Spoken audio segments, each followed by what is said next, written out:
La población cristiana refugiada en las montañas del norte crecía con los años.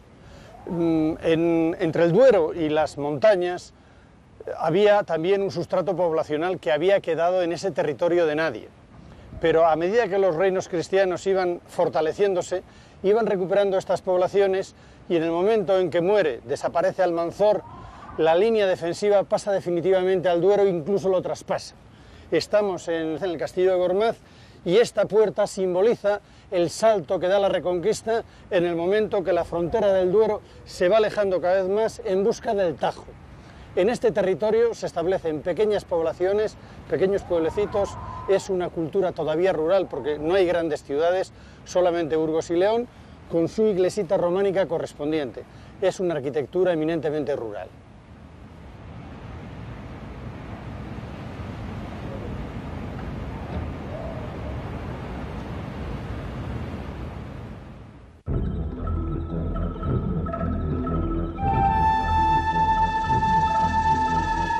Cuando los árabes llegaron a España, no crean que lo hicieron para quedarse en los Pirineos, que va, ellos pretendían, con su expansión, quedarse con el Imperio Carolingio y si podían con toda Europa.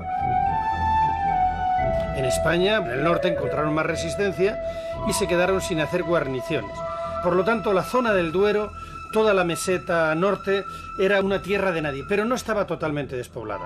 Los árabes fortificaron la zona del Duero y los reinos cristianos poco a poco fueron consolidando sus posesiones en el norte, creando más población y avanzando en una cierta reconquista, a la que los árabes quizá no le dieron mayor importancia y eso permitió a los cristianos consolidar su cultura y en torno a las iglesias y a los pequeños castillos crear unos núcleos de población que posteriormente dieron la batalla a los árabes.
Los repobladores que salieron de las montañas se asentaron en pequeños vallecillos del norte de Palencia, de Burgos o de León.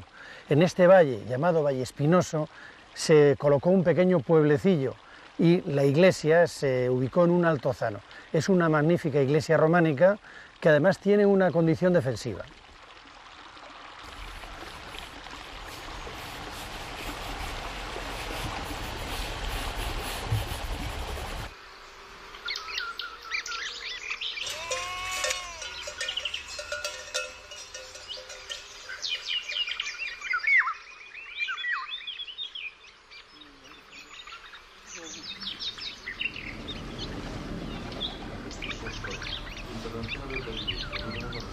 Las gentes de las montañas de Asturias, de Cantabria, bajaron a repoblar la meseta y han dejado la huella de sus nombres y de sus trabajos en algunos de los monumentos. En esta ventana de Rebolledo de la Torre está la firma del maestro Juan de Piasca. Piasca es un pueblecito de la Liébana. Hasta aquí bajó Juan a dejar la huella de su trabajo.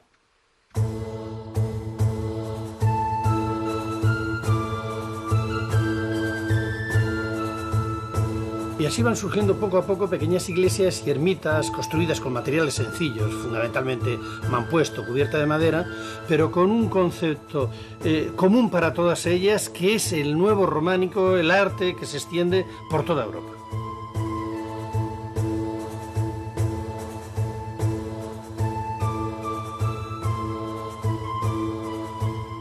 Este primer románico, tan pobre de materiales, tan sencillo, tan humilde, tan conmovedor, es el que corre ahora más peligro por el despoblamiento. Pero somos deudores de él, es deudor de él todo el románico posterior, el de los grandes monasterios, el de las colegiatas y el de las catedrales. Por eso tenemos que velar para que no desaparezca.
El románico, que es el primer estilo unitario de toda Europa, nos muestra las interrelaciones que había entre los reinos cristianos.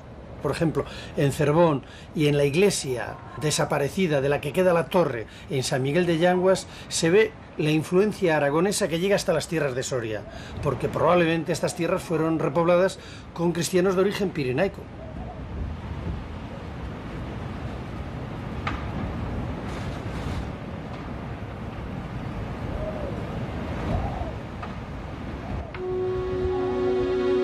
A medida que la estabilidad de los reinos cristianos se consolida, la repoblación se asienta con más tranquilidad.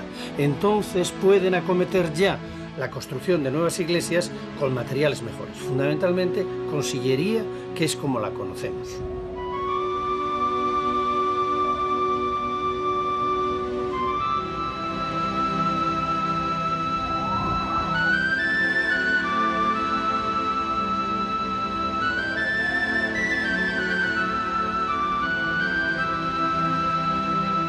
La repoblación de la zona norte del Duero es prioritaria para los monarcas y los nobles que la favorecen. Las aldeas surgen unas cerquita de las otras con una cierta independencia. Incluso no estamos todavía en un dominio feudal, sino que es prefeudal. Posteriormente los señores van afianzando su dominio y podemos hablar de una cierta pérdida de las libertades originarias.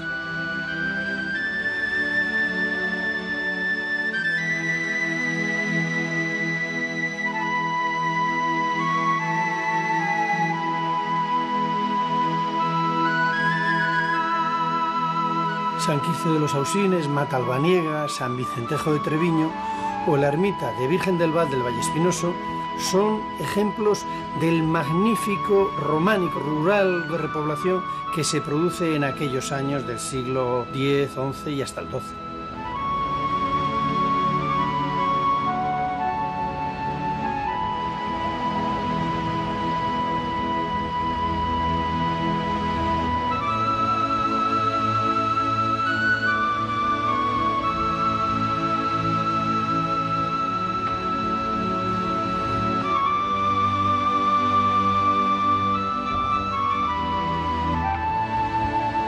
Con la llegada del Ciste y la austeridad que propugna, la torre se sustituye por la espadaña.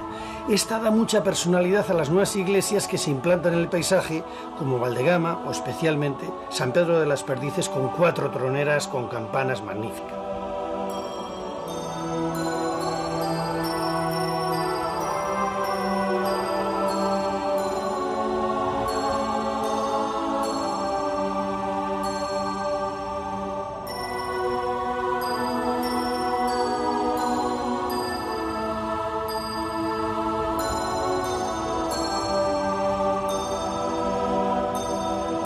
Estas pequeñas iglesias y ermitas medio extraviadas en el paisaje, rodeadas por un pueblo en ruinas, medio abandonado, o abandonado, nos están diciendo, probablemente con su espadaña, el adiós definitivo.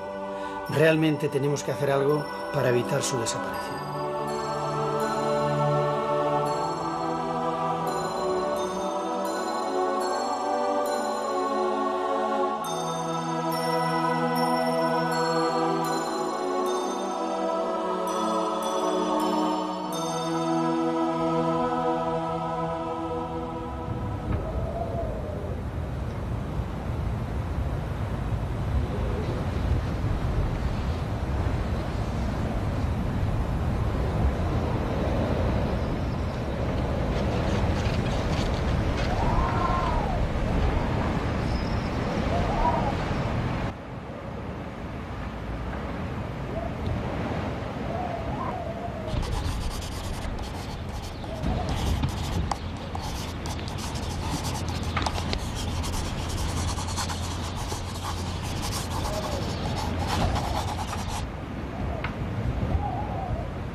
Las condiciones de vida de aquellas gentes que habitaban en la meseta norte eran muy penosas. A 1000 metros de altura, frío. El año que se fastidiaba la cosecha, hambre. Falta de higiene siempre, de modo que la esperanza de vida de los hombres no llegaba a los 45 años y las mujeres, pues quizá no llegaba a los 40 por las enfermedades posteriores al parto. Las condiciones de la vivienda, pues muy deficientes. El tipo medio de construcción sería pues unas cabañas sobre mampuesto de piedra o de adobe y techumbre de paja. Y en estas viviendas probablemente convivían las personas y los animales.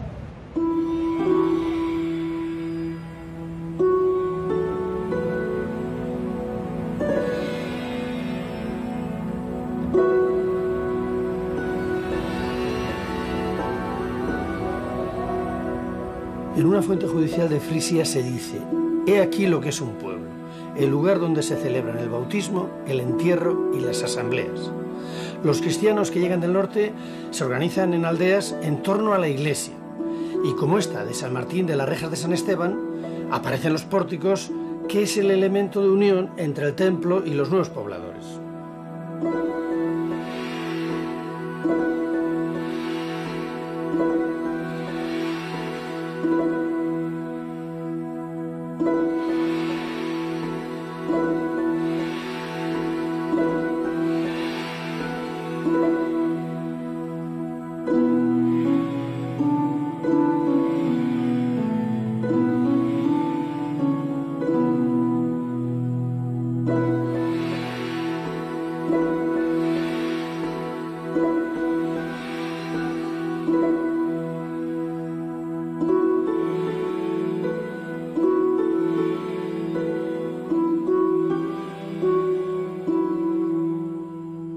Habían iniciado la repoblación y bajaban hacia la meseta. Buscaban los lugares donde hubiera habido población anteriormente y donde estaba la iglesia o las ruinas de la misma, reedificaban una. Si podían, hacían un pórtico donde los canteros dejaban la huella de su saber y bajo el pórtico celebraban los concejos abiertos donde gobernaban el común de aquellas tierras. Y esto ocurría no solo en esta iglesia de Sotosalvos, sino en casi todas las aldeas, porque era la parroquia la que articulaba la vida de las comunidades. Por eso eran tan importantes los pórticos, que son característicos de Segovia y de Soria, zonas donde había mucha vida de concejo que se celebraba precisamente en el entorno, en el interior de estos pórticos.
inverso, el número de arcos suelen ser siempre impares, 5, 9 y preferentemente 7, como las 7 iglesias famosas del Apocalipsis, que se representan por 7 arcos en todos los códices y en la Biblia, y en las miniaturas de los beatos, por supuesto.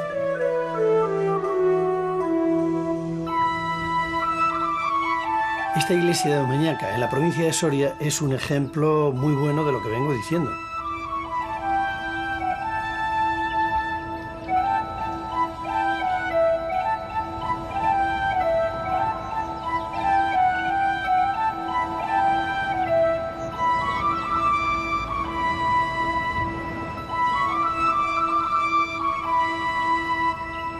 La iglesia de Duratón es otro de los modelos donde la teología y la vida cotidiana se mezclan en representaciones vegetales con decoración geométrica que adornan, complementan y expresan el mensaje evangélico.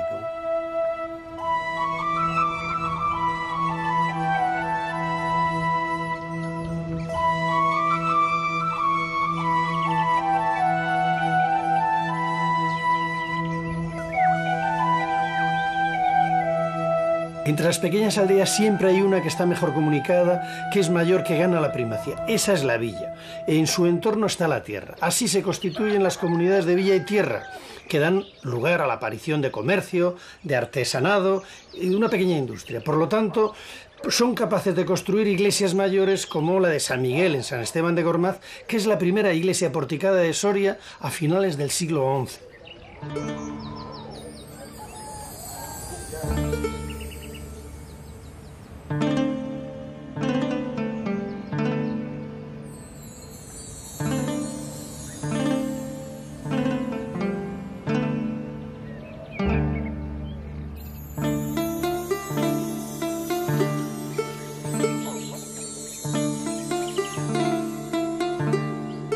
Las comunidades de villa y tierra se desarrollaron porque también a los señores les interesaban. Por eso las dieron unos ciertos privilegios, lo que favoreció una cierta concentración de la población. Estos privilegios se constituyeron en forma de fueros y cartas puebla, que servían para mantener los lugares estratégicos y para favorecer su defensa. La iglesia de Nuestra Señora del Ribero en San Esteban de Gormaz se construyó unos años después de la de San Miguel.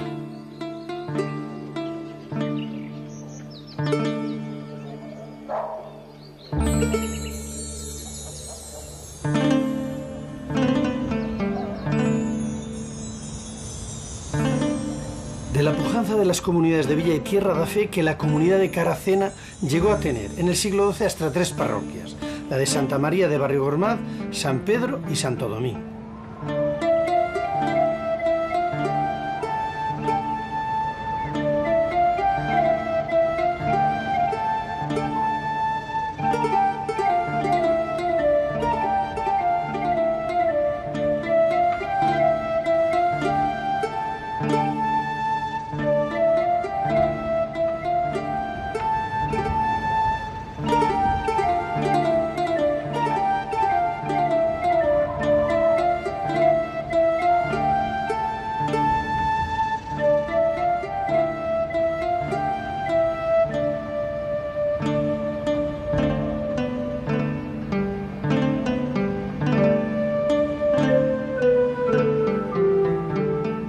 Las tierras sorianas se articulan con este sistema de comunidades de villa y tierra, y eso permite a estos pueblos como el de Caracena controlar muchas aldeas mediante el concejo del pueblo principal.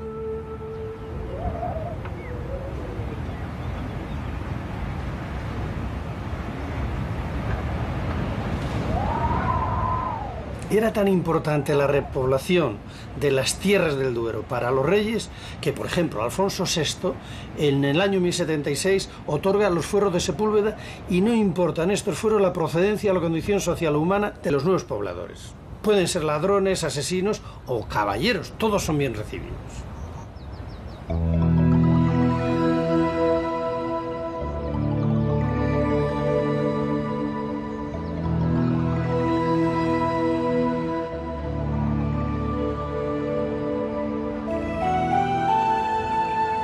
Al concejo le compete el reparto de las heredades entre los repobladores y también fija las tierras que son propias del concejo. competencia también es suya establecer las leyes u ordenanzas que rigen las relaciones entre las pequeñas aldeas y la villa principal.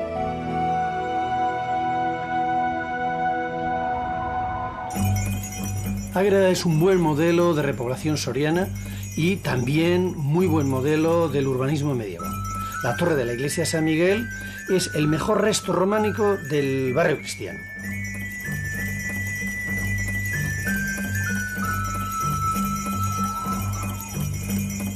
Todavía se conservan marcas del barrio judío y parte de la sinagoga.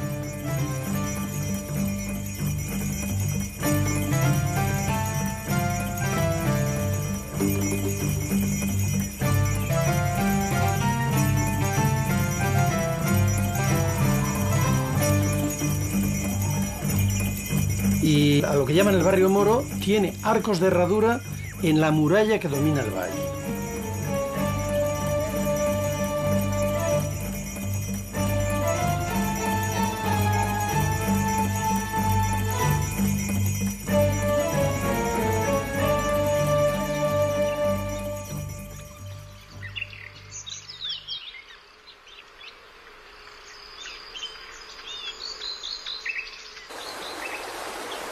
La comunidad de Villa y Tierra de Almazán estaba situada al sur de la provincia de Soria y llegó a agrupar hasta 72 aldeas.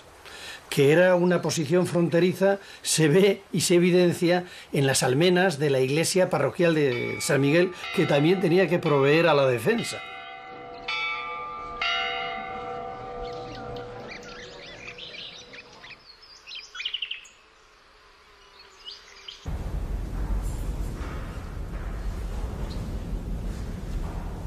El interior es de gran sobriedad, es un románico tardío, muy potente y robusto, que mantiene y denota las influencias árabes en la construcción del cimborrio.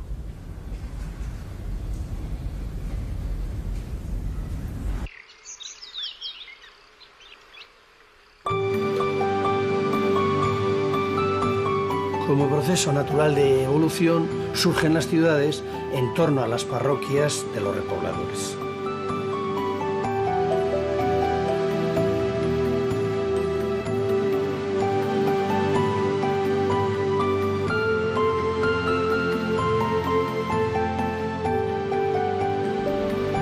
La repoblación se realiza fundamentalmente con extranjeros, es decir, franceses, francos, que dan el nombre de Villafranca al pueblo y traen a San Martín como santo, o portugueses. En otras zonas vienen de los pueblos a lo que va a ser la capital. Aquí en Soria, desde el pueblo de Rabanera, bajan a la capital y se quedan, todos ellos formando un barrio. Traen su santo y además fundan su iglesia. Esta es la iglesia de San Juan de Rabanera, que recoge a estas gentes venidas de una parte de la provincia.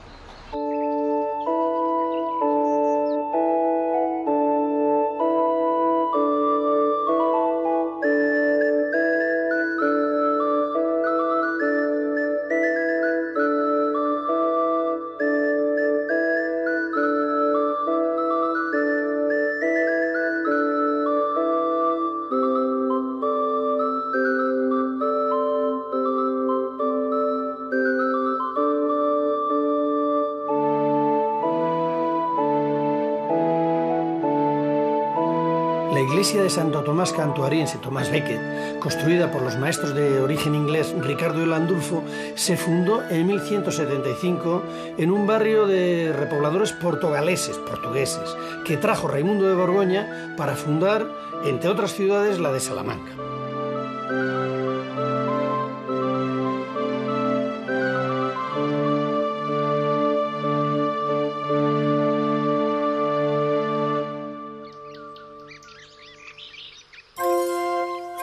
La iglesia de San Andrés, que está situada a extramuros de la ciudad, nos muestra, pues por esta posición que tiene, cómo se fue formando la ciudad de Ávila.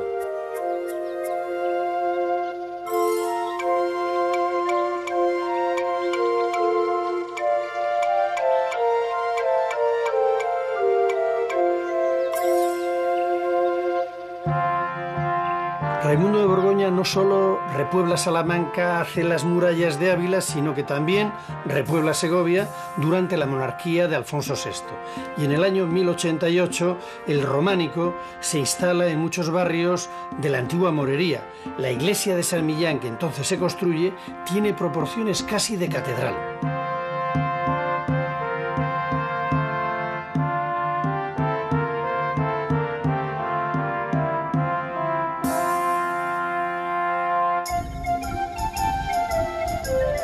El campanario de San Esteban, su galería porticada tan característica del románico segoviano, San Lorenzo y San Justo, con sus magníficas pinturas que se han descubierto no hace mucho. Todas ellas son ejemplo de la importancia que tenía la Iglesia en el nacimiento y en la consolidación de las ciudades.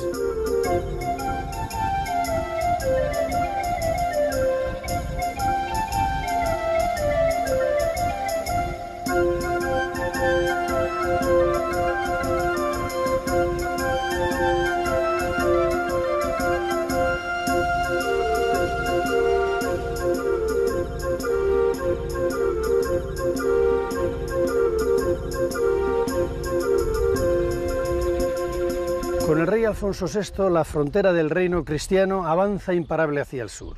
Las ciudades de Burgos y León están totalmente consolidadas, también las del Duero y sus afluentes, Zamora, Toro, Salamanca, Ávila, Segovia y la propia Soria que tengo a mis espaldas. Toledo es parte ya de los reinos cristianos. Con Alfonso VIII se abre todos los territorios de Andalucía a las huestes cristianas. El problema a partir de ahora será repoblar Andalucía. Las pequeñas iglesias románicas que siembran el paisaje al norte del Duero fueron el germen de la unidad cristiana. Después de 1000 años todavía están en pie, y mientras sigan en pie seguirán dando testimonio de aquellos años heroicos.